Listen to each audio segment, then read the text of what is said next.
Yep, that's me. You're probably wondering how I ended up in this situation.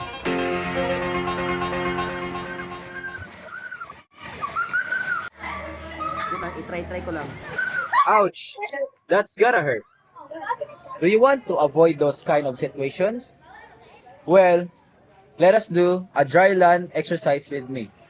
For our first exercise, let us do neck loosening.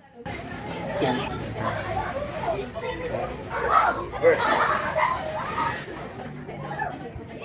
So for our next exercise, to lose our arms, we need to do arm circle exercise. First.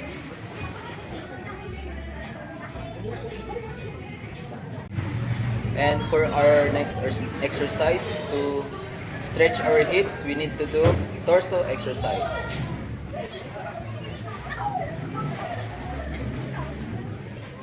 Reverse. And to avoid cramps in a flutter kick, we need to do hamstring. So, 18 counts, right and left. So,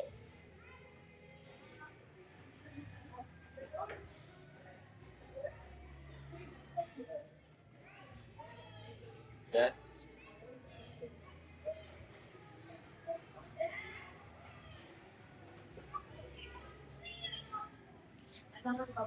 So, we are all done. Let us proceed to our dry land swimming drill. Oh, hi! Since we're done with our exercise, let us now proceed to our dry land swimming drills. Number 1 is flutter kicks.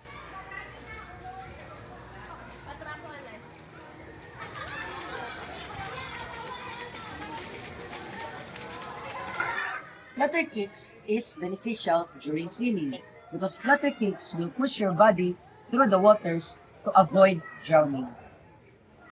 And after doing the flutter kicks, let's proceed to our arms using freestyle. This movement is beneficial whenever you're swimming because this will propel your bodies through the water at the same time as your flutter kicks is pushing you forwards, just like this.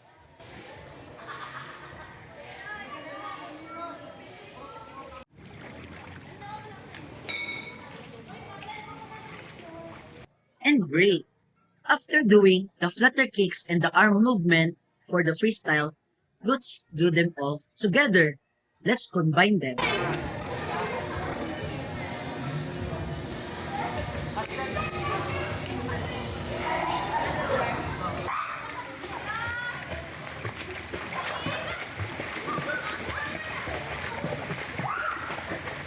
We cannot just use the two methods and swim directly because whenever you go swimming, you can't breathe.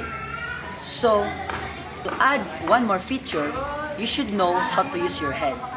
You should have this counting, like 1 and 2. You 1, 2, and you raise your head to get some air.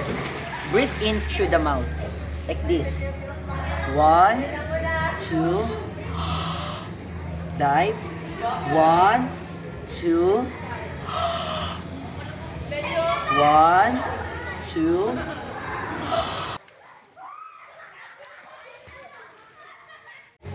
Uy! Oh! And after doing everything, like while flutter kicks, using your hands and breathing, it's not enough. You will still feel tired from your lungs and maybe sometimes hard to breathe. So the best exercise and the best thing to do to gather some air is you go under the water, imagine it's the water, and you do the bubbles. When your head is above, you breathe in through the mouth, and you breathe out or exhale through the nose.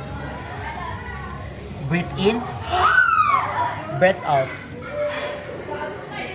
Imagine this is the water, breathe in through the mouth, and exhale through the nose. And that is how you can complete the beginner swimming on dry land swimming drills.